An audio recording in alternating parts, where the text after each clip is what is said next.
નમસ્કાર વાલા પેન્શનર મિત્રો, નિવૃત્ત કર્મચારી મિત્રો, ભાઈઓ તથા બહેનો, આપ સૌનું સ્વાગત છે આપણી પોતાની યુટ્યુબ ચેનલ પેન્શન ગુજરાતમાં।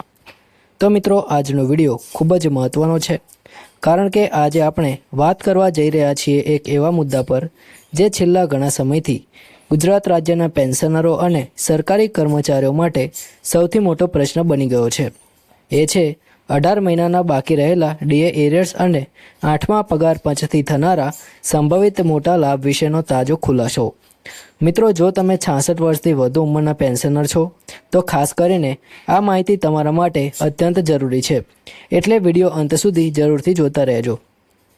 તો મિત્રો, હાલ દેશભરમાં વધતી જતી મોંઘવારી વચ્ચે સરકારી કર્મચારીઓ અને પેન્શનરો બંને માટે ડીએ એટલે કે મોંઘવારી ભથ્થું ખૂબ જ મહત્વનો ભાગ બની ગયો છે। કોરોના કાળ દરમિયાન 18 મહિનાનો ડીએ રોકી દેવામાં આવ્યો હતો અને આજે પણ અનેક પેન્શનરોએ એ પ્રશ્ન પૂછે છે કે આ બાકી રહેલા 18 મહિનાના ડીએ એરિયર્સ ક્યારે મળશે। તો મિત્રો, હવે તાજેતરમાં થયેલી ચર્ચાઓ અને સંગઠનોની બેઠક પછી ફરી એકવાર આશા જગાડે તેવી માહિતી બહાર આવી છે।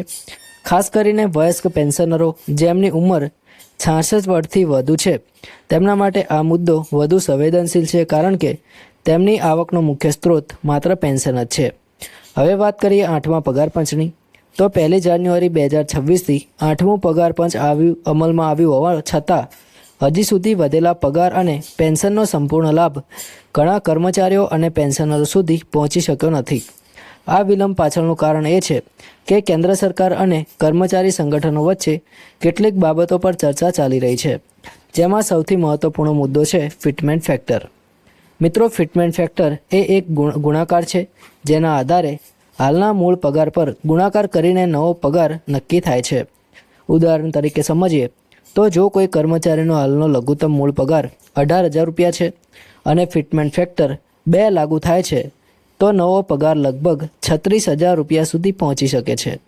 જો ફિટમેન્ટ ફેક્ટર 3 રાખવામાં આવે છે તો એ જ કર્મચારીનો પગાર 54,000 રૂપિયા સુધી થઈ શકે છે, અને જો 3.25 જેટલો ફિટમેન્ટ ફેક્ટર લાગુ થાય છે તો પગાર લગભગ 58,500 રૂપિયા સુધી પહોંચી શકે છે। આનો સીધો અસર પેન્શન પર પણ પડશે, કારણ કે પેન્શન હંમેશા મૂળ પગારના આધાર પર ગણવામાં આવે છે, એટલે જો પગાર વધશે તો પેન્શન પણ યોગ્ય પ્રમાણમાં વધશે। હાલમાં કેન્દ્ર સરકાર વતી કર્મચારીઓની સર્વોચ્ચ પ્રતિનિધિ સંસ્થા NCGJCM દ્વારા મેમોરેન્ડમ તૈયાર કરવાની પ્રક્રિયા શરૂ થઈ ગઈ છે। 25 ફેબ્રુઆરી 2026ના રોજ નવી દિલ્હીમાં ડ્રાફ્ટિંગ કમિટીની બેઠક યોજાઈ રહી છે, જેમાં પગાર, ભથ્થા, પેન્શન, પ્રમોશન અને સેવા શરતો અંગે વિગતવાર ચર્ચા થશે। આ બેઠકમાં જે દરખાસ્તો તૈયાર થશે તે સરકાર સમક્ષ રજૂ કરવામાં આવશે।